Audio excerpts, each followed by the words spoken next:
I think it was marginally dovish.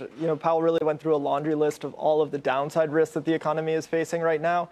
And then he said what I think is the appropriate thing to say when there's a lot of uncertainty, that the Fed is there as a shock absorber to kind of try to provide some cushion for some of these downside risks that might emerge. And so some of them seem to have emerged very quickly, probably more quickly than Chair Powell was expecting. Jamie, are you with those who say that what's happened since that speech makes it more likely that the Fed will have to cut rates to support the economy because it raises recession risks?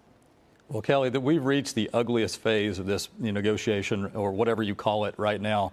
I don't like what the president did, comparing Jay Powell to a communist dictator. It's a terrible, terrible thing for the president to do. It was unexpected. It's a terrible thing. But what it means to markets, what it means to the global economy, the president is really in danger of engineering a global, manufacturing recession.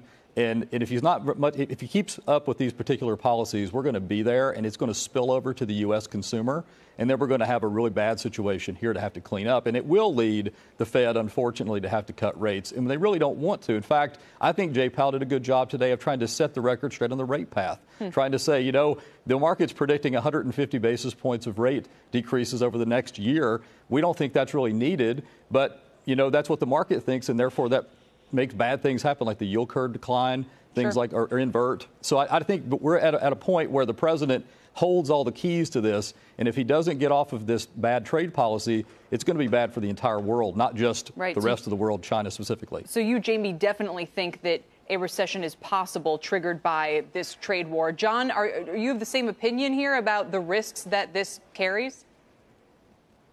Well, it does increase the risk, we would say.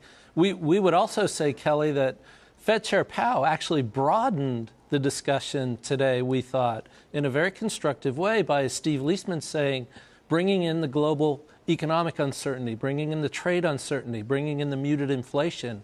We thought he actually opened the door for the Fed to be more accommodative if needed. So we thought it was a very constructive speech. So, and by constructive, you mean dovish. So in other words, you listened to that and from it took away that, one more rate cut, two more rate cuts. I mean, what would the practical implications of that speech be, you think? Well, at our shop, we think one more rate cut. We thought one more rate cut in September. Now we're starting to think the 2-year yield is telling us today that obviously the odds of a 50 basis point rate cut in September are going up. Now we'll see when we get some inflation numbers next week.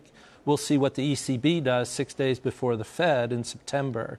But we're thinking potentially, and the bond market's thinking, obviously the risks went up to the economy today. So likely that takes us from a potential 25 to 50 in September. We still have time there in between.